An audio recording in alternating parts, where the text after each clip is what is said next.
Okay, hello friends. We are live, although I'm pretty certain I'm talking to myself at the moment. Surely, when you are watching this on video on demand, that will not seem weird or whatever.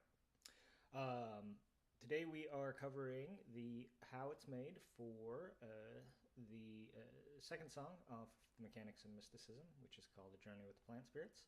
And we will also be talking about the pre-production process a little bit because last time I found that I had a little bit of time to.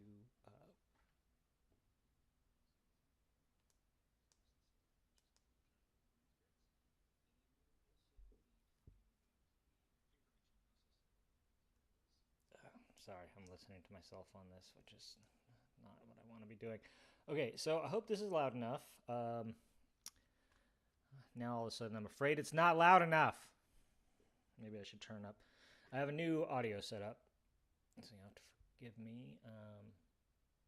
New microphone setup, I should say, because my webcam mic decided to not work. I don't know what's going on with it. I think it's some setting I changed for a different task I was trying to accomplish. Really doesn't matter. Neither here nor there.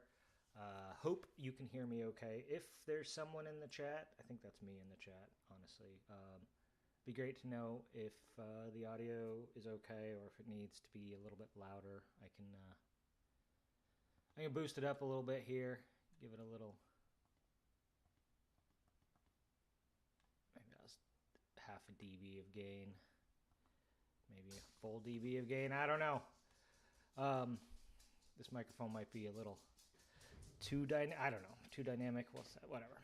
Unfortunately, I did not have a chance to properly test it because just realized my webcam wasn't working, mic wasn't working when I came and set up, and that's what I have been using. So, yeah. I'm gonna just make one little adjustment here. See if we can turn up the gain. Oh boy, that's maybe too much, or at least. Sorry about that. All the movement noise. That looks like maybe right. I don't know. Hello. Sure, the handling noise sure gets picked up. Okay. Yeah. So here is the Ableton file for Journey with the Plant Spirits. You can see it's pretty dense. It's not the densest. I'm sure you've seen more densely packed. Oh, yeah. No, this is the right one. Where's the... Interesting. I must have... Oh, there it is. Sorry. I'm talking to myself here. I'd hoped to come in here and be a little more prepared, but unfortunately, didn't happen. I actually got some paying work this past week, and the onboarding on that has been taking up a fair bit of time. So good job to me for having some paying work. Bummer that it's cutting into my more interesting pursuits. Okay, so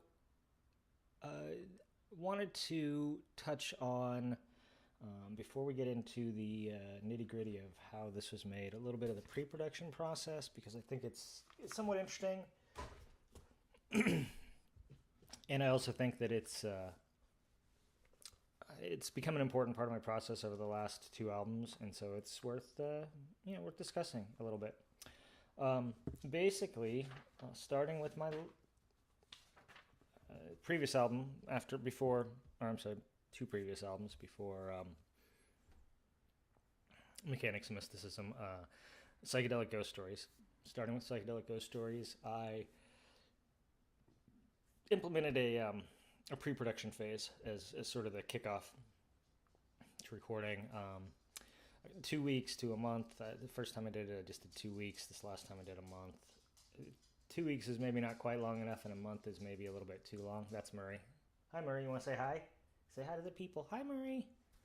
I see your tail wagging. That's like waving. Started this pre-production process before Psychedelic Ghost Stories, and then expanded it a little bit on Mechanics of Mysticism. I did not do it for the middle album in there, which is metaphysical shitposting, and that's because that album was more of a release. That's something I should probably talk about is maybe in a future installment of this. I'll talk about how that one kind of came to be. It's a little outside of my normal mainstream plan, if you will. But yeah, so pre-production process started in April. I started recording in May. Pre-production started in April. I had already spent some time before that thinking about things and just sort of writing some things down in my book, what things I might try and whatnot. Made a list of different things that I needed to do in order to be ready. Stuff like cleaning tape machines, selecting what sort of tapes or tape machines I might use, what instruments I would focus on. Excuse me. Sorry about that. And so this is where I came up with the idea, for example, of using the Hydrosynth primarily and sort of letting the Microfreak take a breather for at least the writing and pre-production of this album, writing in early production stages of the album. Just simply because I don't want to say overused. That certainly implies that it was too much. But I had really emphasized the Microfreak. It had been all over the last album, and it was kind of my go-to synth. And this was one of many last chances for the Hydrosynth, and my I guess this is maybe the second last chance or third last chance. I wrote a review. If you go to etherdiver.com, there's an exit interview, which is what I call the reviews I do of gear that I've sold for the Hydrosynth, that covers why it didn't really work out for me. And I don't really want to retread all of that, but to sort of expand on that, because I'm not sure I really went into it in that review. Since I got the thing, I've sort of, there was like the initial excitement, and then I would be like, okay, I'm not really clicking with this, but let's give it another chance. I'll focus on fill in the blank, and then that'll really help me understand the synth, and I'll have a better idea of whether or not it's for me or not. And so this was one of those. I was just like, let's focus, let's use it. I've had it for a year and a half at this point, and I've used it here and there. I mean, it's even played key roles in a couple of songs, but it was not my go-to synth necessarily. And I thought, well, it's the flagship. I sort of bought it to be my go-to synth and one of my flagship synths. So let's see if we can't put it in that role and see if it'll perform. And I did. So in the, looks like we got someone in here. Welcome to whoever that is. Thanks for joining us. So when I was doing this pre-planning, I planned that. I didn't actually, it's funny, like some of the things that ended up being a big part of the thing didn't really come through. I made some decisions on what vintage instruments or older instruments I might use, which I had an ESQ1 in my studio at the time, and I was like, okay, we're going to feature that. We're going to feature this Hydrosynth. And I made a long list of things. This is my notebook that my pre-production notebook. Long list of things to try. It's kind of interesting to go through it. It's probably not worthwhile to read the whole list, but let's just say I have like maybe 20 or 25 little things to try, and I probably did 2/3 of those to some degree, although several of them I just barely like touched on. Stuff like it says here, stuttering, strobing, rhythmic effects, and that's the thing I did when I got into Ableton, which would have maybe been more difficult on the MPC. But anyway, so pre-production lasted about a month. Definitely by the end of it, I was very antsy. A month was too long. I was being pretty strict about, okay, I'm not going to start until the month is over. So for the last little bit of the month, I was definitely very antsy about getting started, and I think I was just like programming sounds and just wanting to get going. So 2 weeks is maybe not quite enough, and a month is too long. So I guess 3 weeks is the proper pre-production time for me. I don't know. Just saying. A Journey with the Plant Spirits. Okay, so this is the second song on the album. It was actually the let's see here. Fourth track that I, oh, no, that's not it. That's not it, sorry. Looks like it was the fifth track that I made. And the third one that I did in the jam way, which I mentioned this last time. The first two tracks I did, I sort of put together inside the MPC, coming up with chords, stringing them together, coming with a melody, or I think one of them I was based off a little loop. And then that just wasn't working very well for me. I really hit a roadblock just not very far into the second one, and I decided I needed a different methodology, so I came up with this jam methodology, improv methodology, where I would just, I took a core group of instruments, which included the Strega, the O-Coast, the Hydrosynth, and the Arturia drum machine, and with the MPC acting more or less just as a hub, although if I needed samples in that stage, I don't think I really did for many, or if any of these tracks. I would also use it to trigger samples, but mostly I would just use it as a hub. It's got a lot of different inputs and outputs, like you can input MIDI and get out control voltage, for example, which is handy with, like, Strega or O-Coast can use MIDI, but why use the adapter when the MPC is right there, and I could just go through that. So switch to this way of doing tracks through there, and this one is very much, being like the third jam, I think this one's very much the standard. It's just, that's what the core of it was: Strega, MPC, O-Coast, drum brute. Yeah, and so this one started out, the inspiration for this actually was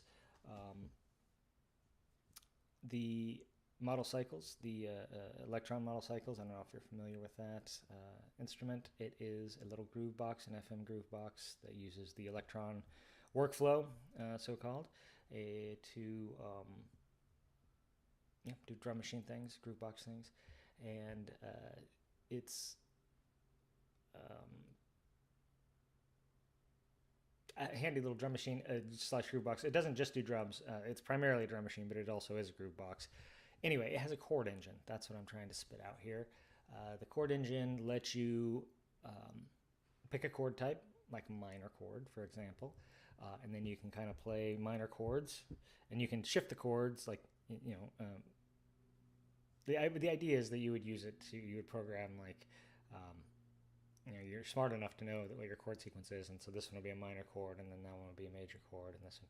But anyway, when you're just like sitting at the controls, you just say, okay, well, we'll set this to minor chord, and then if you play across the notes, you get an A minor, B minor, C minor, D minor, whatever, even though those aren't the right chords in any key, because of course keys are a mix of major, minor, diminished chords.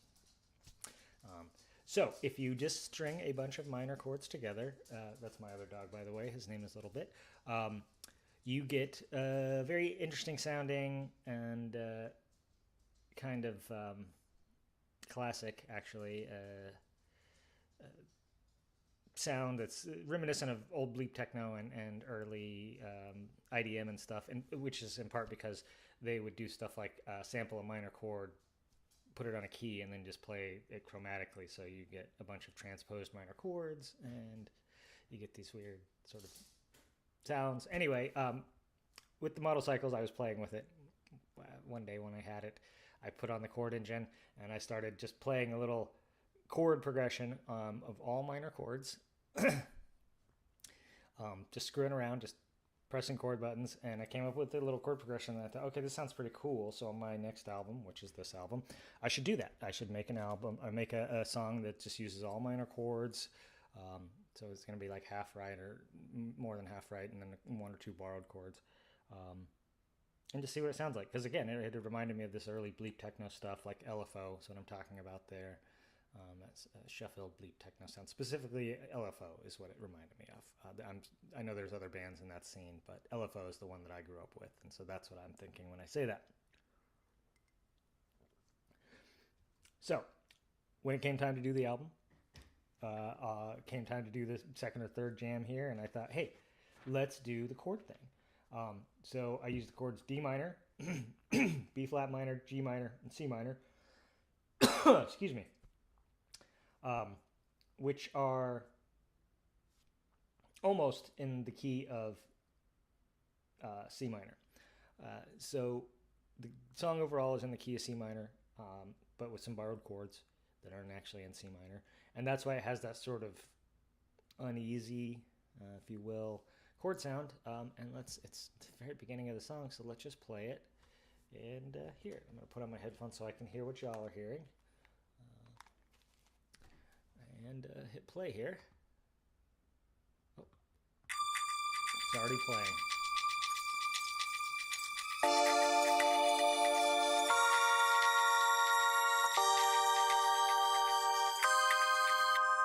Let's just solo these chords.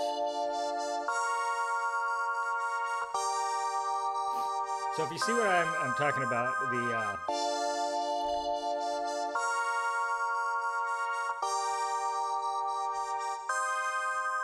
yeah, it's a 4-chord loop, so we could listen to that indefinitely, but it's not going to be any different. So yeah, it's as you can see what I'm talking about there, those 4 minor chords together give it kind of an interesting, moody, tense feel. Tension is usually what people will refer to that as, is having a certain tension. Yeah, so I thought, oh, okay, that sounds pretty cool. It sounds like bleep techno. I'd come up with a 116 BPM for this. I don't think that was actually, you know what? Now I think about it, that was intentional. I wanted to get up into the almost house music range, which is 120.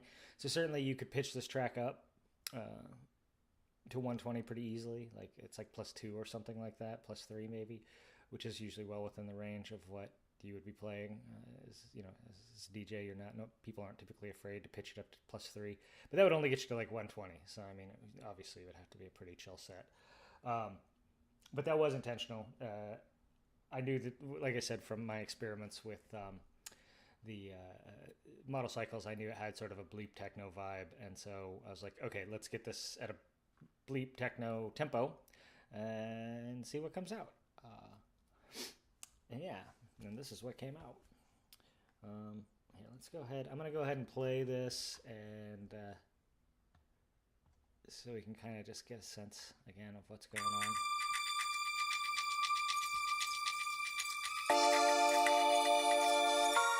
I'm going to turn it down just a little bit here. See if you can still hear it. So you might also hear those weird shakers. They are the opposite end of the production process. The chords are what came first, and the weird shakers came at the very end. I'll go into those in just a little bit. They are one of the more prevalent things, I guess, that you can hear right now.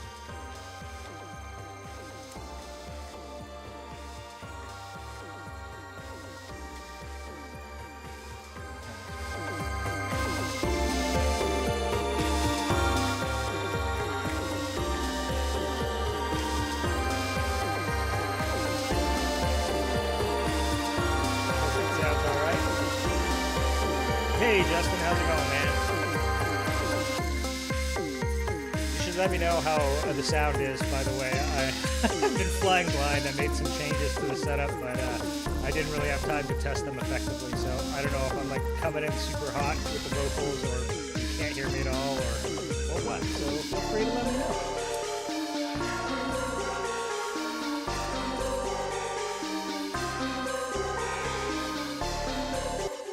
Okay. And so the jams of this I felt were kind of housey, which sort of, I say again, this is kind of sort of what I was aiming at, but I wasn't sure how it was actually going to come out. I cut the chords into the MPC. Let's see. I managed to erase the drum pattern, it looks like. I'm just looking at my notes here. I called this haunted house music at the first as one of my early notes on it. It just had kind of a house vibe, but like kind of weird and haunted. And the more I kind of workshopped that, that's when I came up with this journey with the plant spirits. Oh, great! That's wonderful. I think it was actually with my old setup was maybe a little too quiet on the voice typically. So if I've found a balance, then that's a win. Um, yeah. So it's a lot of Strega and No Coast on here.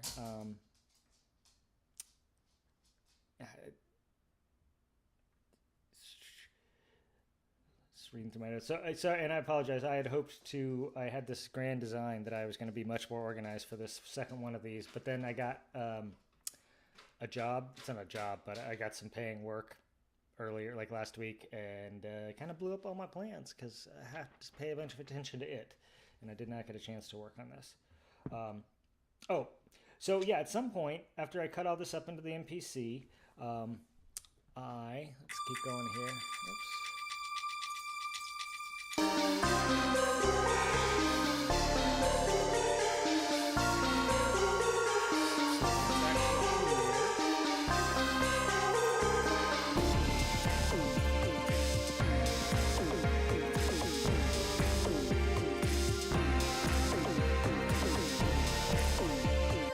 Yeah, so at some point it switches. I did actually use some different chords, which is not something I do very often. It switches between an F minor and a G minor chord in the middle section for a while. Yeah, so thematically, the name, this journey with the plant spirits. If you again, the conceit of the album is that it's the mechanics of mysticism. These are the things that the tools, techniques mystics use. And if you've studied this stuff at all, or just are curious about it, you realize a lot of them use drugs.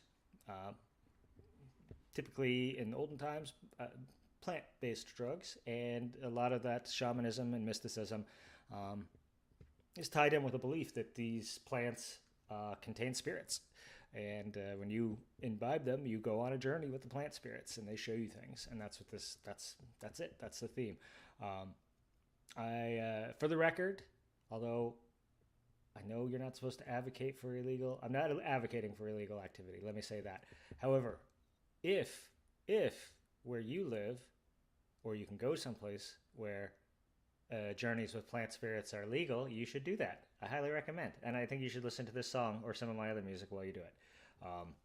It's legal in Colorado. You can go and take journeys with the plant spirits there. I know that for a fact. I think Oregon too, and probably some European countries. I don't know. But yeah, go to Colorado, eat some mushrooms. It's not technically a plant spirit, but maybe some cacti, and see what the spirits have to say.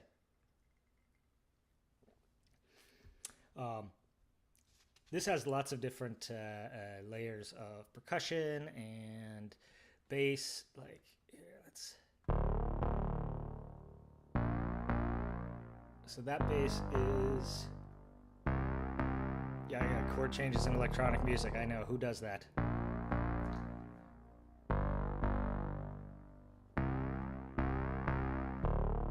Yeah, so that's that. There's basically two bass lines here. That's one of them.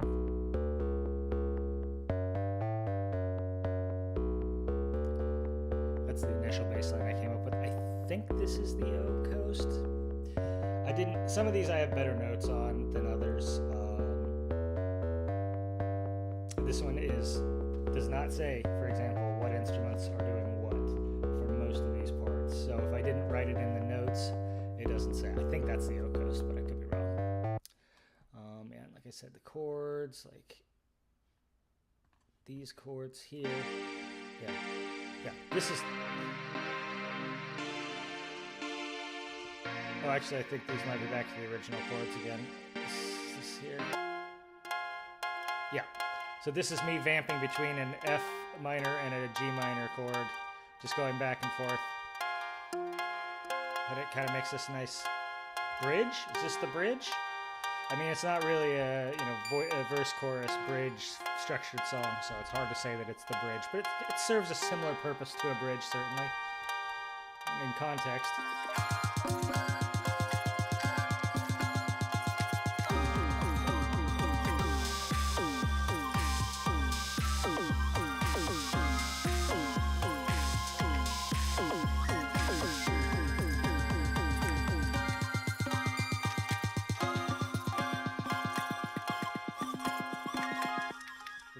probably hear some interesting percussion. So this is this here is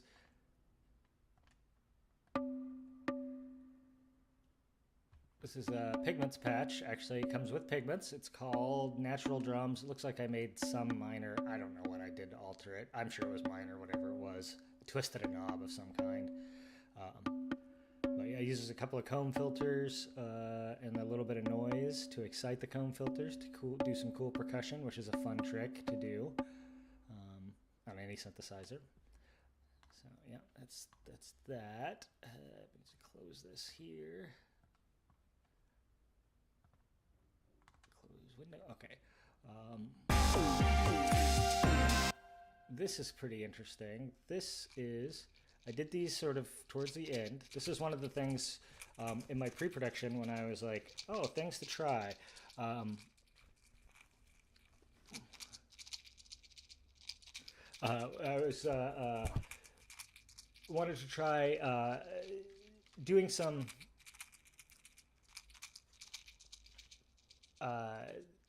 real world percussion. I'm sorry, I don't mean to sit here and gape like an idiot. I'm just trying to think of the proper word. Some IRL percussion. So everything was not synthetic on the album to give it a little air, to bring a little air to the proceedings. And so this is, there's 2 layers of percussion here. This is the shaker pills, it says. So this is a bunch of melatonin in a, it's a melatonin bottle is what it is that I'm shaking around, making a shaker out of. Because during the recording of this album, last week I mentioned that I did a bunch of sort of chaos magic, ritual magic elements to create this. Insofar as what I did was I took things that were important to my human functioning and the creation of the album in terms of like I used it to like caffeine, for example. I use caffeine. I'm a caffeine addict, and one of the things I do when I'm about to sit down to make some music is get super caffeinated. Pound a couple cups of coffee or a Red Bull or something, and it kind of helps me focus and get my brain pointed in the right direction. And so I wanted to honor those things. And for example, the melatonin, I had to quit weed during the recording of this for a variety of reasons for about 3 months, and it fucked my sleep up completely. And so I had to start using melatonin on a regular basis just in order to sleep and do all this other stuff too. It was a big pain in the ass. But I wanted to honor that. I wanted to recognize that that was, my fucked up sleep and the weird dreams that I was having definitely played into the recording and sort of production of the album. And so I wanted to have an element of that on there, and the shaker made out of melatonin pills was one of the things. And then similarly, this other shaker track here is a bunch of cannabis seeds in a coffee in a little jar that I use for the brand of instant coffee that I use, which is called Medaglia d'Oro, or Medaglia d'Oro. Yeah, Medaglia d'Oro is what it's called. It's an Italian instant espresso brand. So this is literally a bunch of seeds that I had found in my weed over a couple of years that I've been buying at dispensaries. Like there's rarely seeds, but every once in a while you find one or two. So I just been saving them for years, and this is all of them in a coffee can, turned into a shaker, and then run through all these effects you see at the bottom here. So I've got an auto filter that's cutting off. First of all, this is my my channel strip device. It's just a channel EQ and a compressor. I put it on every channel. As you can see here, it's rolling off a bunch of the low end, doing just the tiniest bit of compression. And yeah, there's one of these on every track. The auto filter is rolling off way more of the low end. Then you got a doubler that's doing like this. You can see it's moving pretty fast, moving stuff around. And then a delay to add yeah. So that's it. And then this is also obviously recorded live into the same mic that I'm speaking into. Yeah, hey, Justin, I highly recommend it. It is, I can't remember which track it is, but one of these, there's a shaker that's made out of my children's and my dog's teeth. because I'm a fucking weirdo, and I just thought that that was a cool thing to do. So I keep my children's baby teeth when they fall out, and my dog's baby teeth when they fell out, and I also have those in a little bag, and I made a shaker out of those as well, just because that's the kind of weirdo that I am.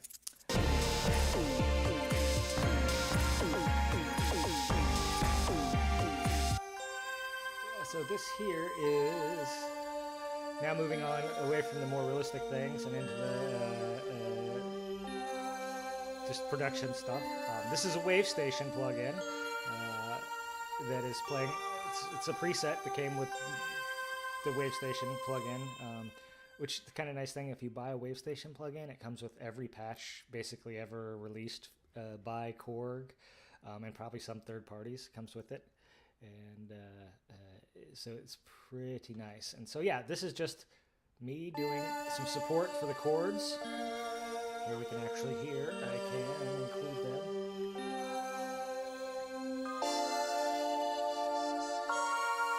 So you can kind of hear how these are like underneath the chords. Just adding some depth to the chords. And then back here, there's some Dream Synth, and it's actually, this is Dream Synth. This is a cool synth from Cherry Audio. Very cheap, very affordable. Like if you are looking for, if you're just getting started in music and you want an excellent synthesizer that's very cheap, it's technically supposed to be quasi-vintage and not actual vintage. It's not emulating a real synth, but it's supposed to be in the style of a bunch of vintage synths, like the it's very pretty, like the Kawai K3 is the one, the main one. I think it's supposed to be modeled after ESQ1, actually, to some degree too, which there's actual ESQ1 on here somewhere. Yeah, so here's some K4 doing some more support stuff. No, come here, please. It's Kawai K4. And it's just, again, kind of playing underneath the chord stuff to more K4. If you, I don't know, with the YouTube compression, you might not be able to hear that at all. This is a synth that aliases like crazy. But, you know, in context, it just always sounds good, even if I do say so myself. So here's one of the leads.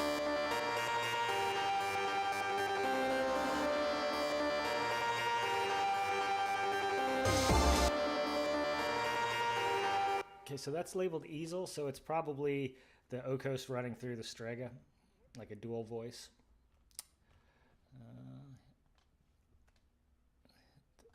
This is a support thing underneath it. This is the Op6 doing some filter FM.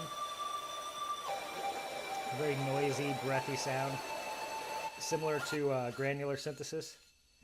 Yeah, the Dream Synth string synths are quite good. The leads are quite good. The basses are quite good. The only reason I don't use that synthesizer more is because I have too many synthesizers that I like as well or better, and I think there's something to be said about sticking, like picking one synthesizer and really sticking to it. I'm way too flighty to ever really do that, but I do it to some degree. And that synthesizer for me, when it comes to soft synths, is definitely is Pigments. And with hardware synths, it's the Micro Freak, as I think I've mentioned a couple times in this. But and speaking of which, here's Micro Freak part.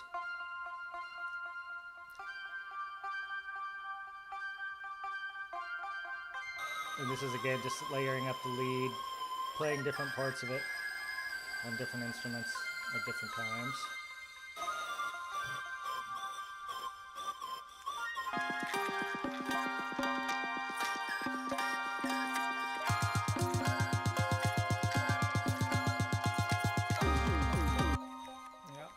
So this is labeled acids. This is going to be like a well, it's probably not really very 303 line, but oh yeah, this is actually a really cool part. So this is like a fun little note sequence that I came up with. This one right here is the original one. And then when I decided to put it into the DAW, I was like, oh, it needs more complexity. And so what I did is I recorded the same part multiple times with different patches, all on the Micro Freak. I think this is actually Micro Freak too. This definitely is. So these are just all my different Micro Freak patches playing the same thing. And then it's all layered up. So the sound sort of shifts continuously as different elements come in and out. You can see, like, so now there's 3 of them playing. Now there's 2 of them playing. Now there's 3 of them playing. Or 4 of them playing. Okay, now, yeah, it's a break. Now all 4 of them again. Yeah, so, yeah, and then it's just a very simple sequence that plays over and over again. I was really happy with the way that came out. It's like the best part of the song, I think, in some ways. Yeah, it starts off like so. And then delays go up. Looks like there's some automation on the delay there.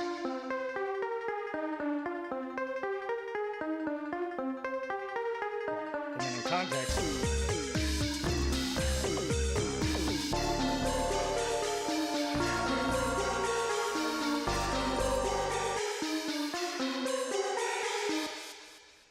yeah, that was a really fun part to do, in part because it was just like, try a different patch. I was just like running different patches through. Oh, yeah, I appreciate that, Justin. I will try and address any questions or comments you make, but yes, it does seem like there's a little bit too much lag for us to actually converse, so I'll just have to like address what you had to say after. But yes, if you do have questions, or if anyone else in here has questions, please do ask them. I will get to them. It just might be a minute after I finish rambling about my current thing. Did some transitional stuff here. Let's see what this is. Just says transition. Sometimes I'm not great at labeling things. Yeah,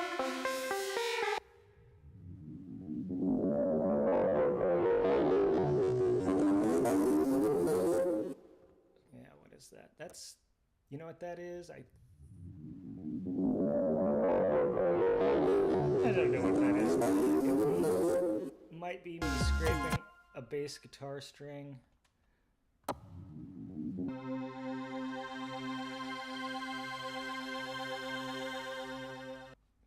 Different layers of this transition.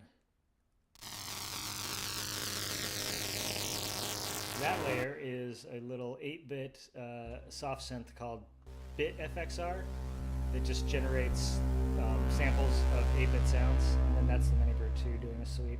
And then all those things together sounded like this. Makes for a pretty big sweep, transitional sweep. I really wanted to work on my transitions in this album. That's pretty interesting, because I've had trouble with them and in the past, and trouble with them in the sense of like, I just wasn't really happy with my transitions. A lot of times I felt that they were weak, or they just didn't like do the transition bit that a transition should, and sort of make it exciting to transition from one part to the next. But yeah, that's it. We have reached the end of that track. These down here, so this right here is pink noise that I use for mixing. I don't know if y'all are familiar with the pink noise technique. It's a technique, I guess, that you can use for mixing, kind of for getting all your basic levels set. You just set some pink noise up and then try and make sure that everything is individually audible over the pink noise to set your initial levels. Works pretty well.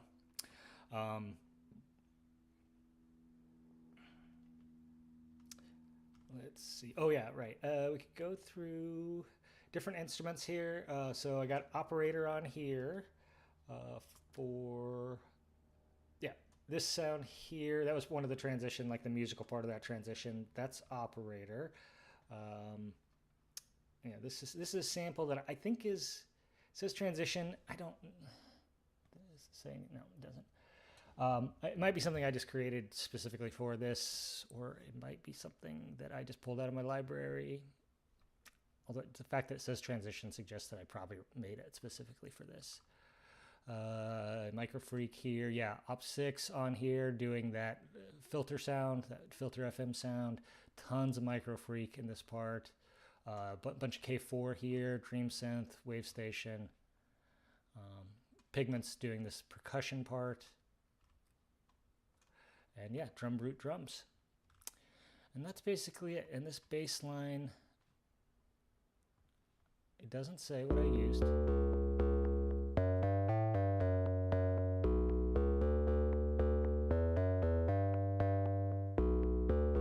Honestly, no idea.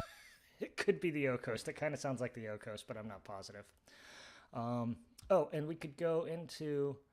I don't think I have any interesting stories about the mix. I mentioned this last time, and I guess I'll mention it this time for anyone who wasn't here. One of my sends, I don't use a lot of send effects. I mostly use inserts. I do my reverbs on a send, although sometimes I will also put a different reverb on a insert, or even a different reverb on a second send. Not usually, but sometimes. If I want to do like a weird reverb based effect, or if I need something to have its own. And I should mention, I frequently record instruments with a little bit of reverb to give them a little bit of their own space. I know this can be controversial. Some people don't like doing that. They want to put everything in the same space. We're making cartoons. We're not making documentaries or even narrative, like serious narrative films. We're making cartoons, in my opinion. And so cartoons can be exaggerated and unrealistic and even outright silly at times. Cartoons should challenge your perceptions of what should be. So that's the way I look at it. Anyway, one of the things I put on my mix or on my sends is a distortion, and I send just a little bit of each track through it. And if you solo it, actually, it's kind of fun. You can hear a quiet/distorted version of your track as the output there. You can kind of hear the distortion. And so this is a trick that I learned from Heinbach to glue the mix together. And it's very subtle, but I think it does actually work. So if you're having trouble getting your mixes to gel, then you might give it a try. Just stick a distortion or saturator or whatever. It's kind of some sort of distortion effect on your mix bus, or not your mix bus, I mean your one of your sends, and just send a tiny bit of everything to it. Now, it looks like I sent like minus 51 dB to most of these, and then like some of the things I would send a little more if I wanted them to have more presence in that area. But most of them, it's like minus 51 dB. So just the tiniest bit, just a little bit. And it just has the effect of gluing it. And you can experiment with more or less. You can put a ton of it in there if you like, and then turn it down. Maybe that's a better use of it. I don't know. This is how I've come to use it. I think it helps, but it might be superstition. It might not actually be doing anything meaningful. I don't know. It makes me feel better. So I went through this a little bit on the last one as well, but kind of go through it again. This is my master bus. I know that there might be people who are cringing that I did my mastering in the actual track. I know some people would export it to stereo and then set up a separate file just for the mastering, and that's probably a better way to do it. I don't know. I'm way too lazy to do that when I can just put my mastering chain on the master bus and master it in the original file. So my master bus was the same on every track, and it's multiband compressor. I actually saved it. It's a preset. You can see here, like if you can close the whole thing. And this is just the spectrum analyzer that I just used to eyeball and see if I had a good overall balance, if there weren't any weird dips or scoops or missing frequency ranges that I hadn't filled in, or whatever. There's nothing scientific. I don't have any methodology. I just look at it and go, yeah, that looks good. Which is, again, probably not the right way to do things, but what are you going to do? Okay, so master bus, I've got a multiband compressor to start with. I would just, on this, it looks like my settings are pretty and on none of these subtlety. I felt pretty happy with my mix by the time it was done. God, I should have. It took me for freaking ever. And so I was like, I really, with the mastering, all I wanted to do, I wasn't trying to fix anything. I was pretty happy with the mix. I just was trying to get some more loudness out of it, just make it pop out of the speakers a little better. So I was trying to be pretty subtle with everything and not just not overwhelm what I'd already done. I don't use, I explained this again last time, so I apologize if anyone's like, I already heard this. I don't use any RX7 isotope, whatever, none of that stuff for mastering because I don't understand what the hell it's doing, and I don't, which is fine if it was doing something that I liked. But my experience with those has been you put them in, choose a preset, apply the preset, and does it sound better or not? And to my ears, every time I've ever used it, any preset I've used, it's sounded worse. Now, that might be because of the type of music, or I was picking the wrong presets. I don't know. My mixes were shitty at the time. We're talking years back now. I don't know what the issue was, but I never got any of those. I did have all those plugins. I've tried them before, and I never got any of them to work for me. So I learned the hard way how to do my mastering. And opinions may differ. If you think my master sucks, you can tell me that.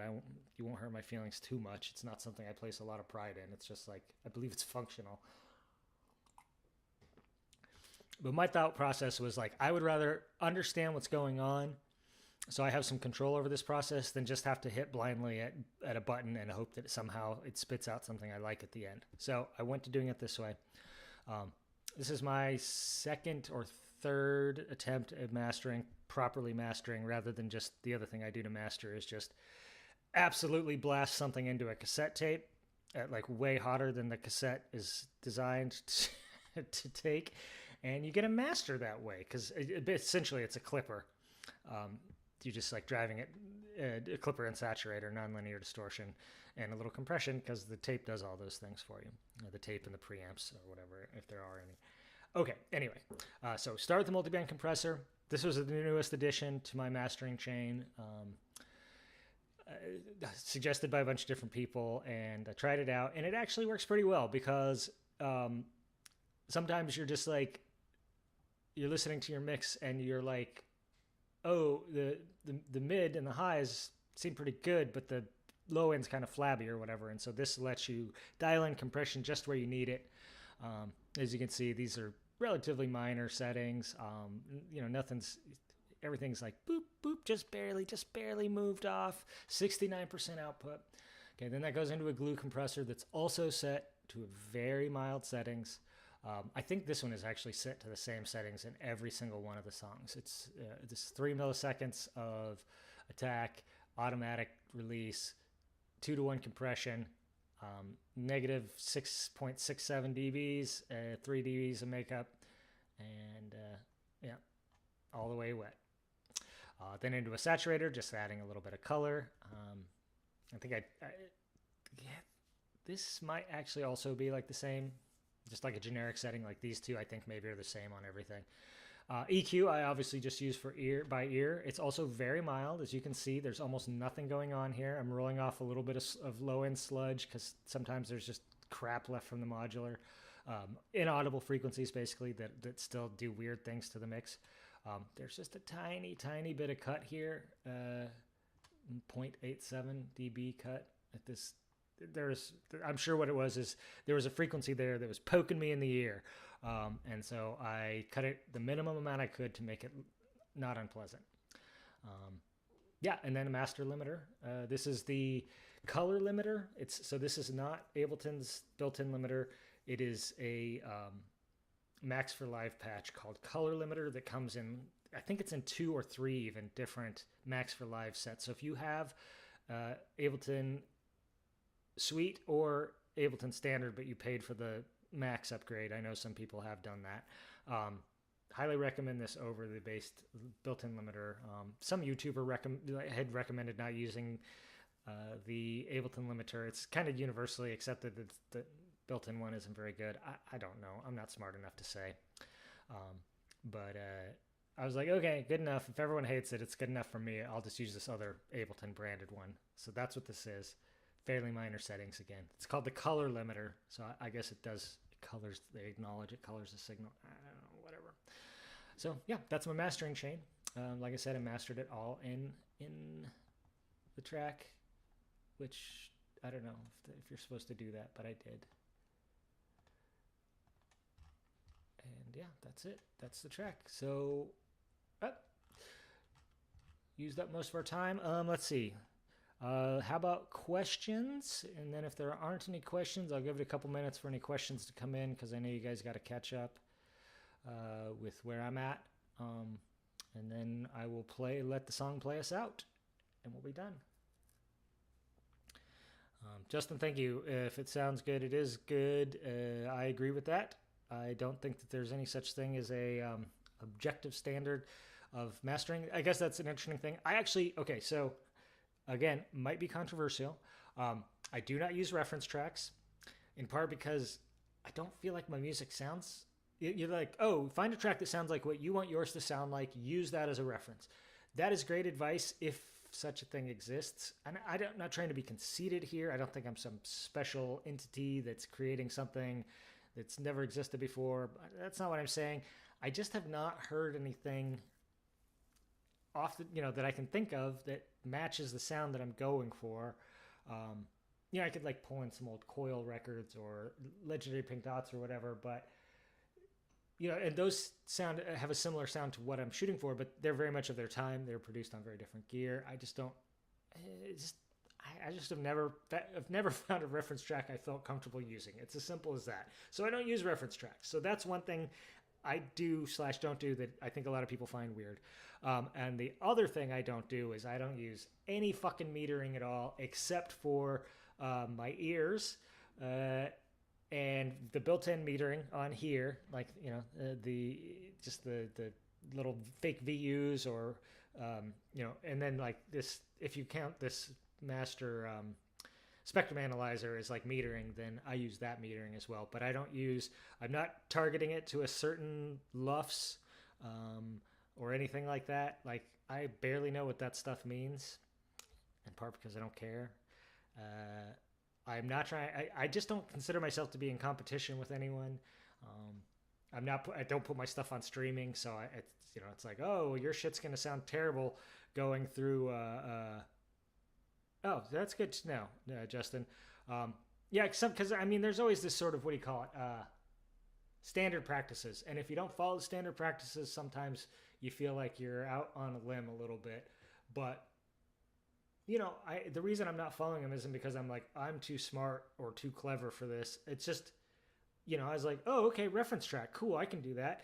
And then I start going through tracks that I like, and I'm like, no, that's not it. That's not it. That's not it. That's not it. I just couldn't find anything. So I was like, well, I guess I'm going to have to do without. That's a couple albums ago. And then once you kind of like, well, okay, I've mastered like several times without using a reference track, I guess it's fine that I don't have one. So, just find yourself where you find yourself. And the metering too is like, like I said, if I don't know what I'm doing, I don't know what the point of it really is. Like, just picking some maps. Oh, you want to get to -7 LUFS. Like, I get that that's a louder, perceived louder mix. But again, when I have tried to do that in the past, what ends up happening is I go, well, but that sounds like shit. It's too much. It's over compressed. Everything's distorted. I hate the way this sounds.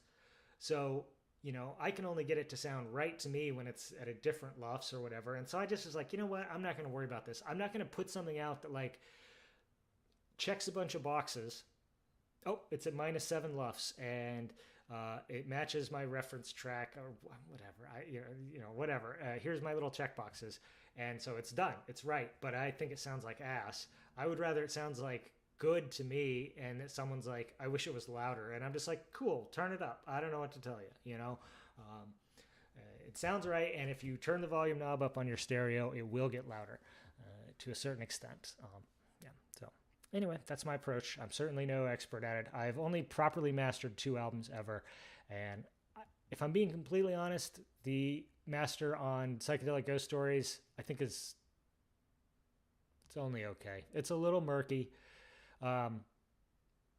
and also a little brittle in the high end, which is like, it's great that it has 2 issues on opposite ends, but you know, it's not unlistenable by any means. This one I'm much happier with. We'll see how I feel about it in a year. Yeah, see, right. And if I was working with someone, not that I dislike mastering. I don't think anyone would want to pay me to master because of my process is too simple for one thing. But if I was helping someone out, sure, I would try and use a reference track if they brought one in. But even then, I would just be kind of like, okay, I mean, we can use this, but like, let's just use our ears. Does it sound good to us now, or you know? Yeah, okay. Well, it looks like no one's got any questions, and I have talked myself out. I'll go ahead and hit play on the song, and I'll let it play us out. And when it's over, I'm going to end the stream. So thank you so much for coming by or watching it on VOD, if that's how you're watching this.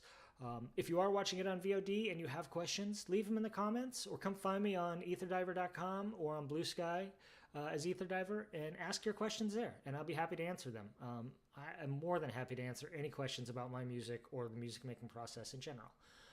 So again, thank you all for coming and hanging out, and I'm going to hit play, and then I'm going to say goodbye. Bye!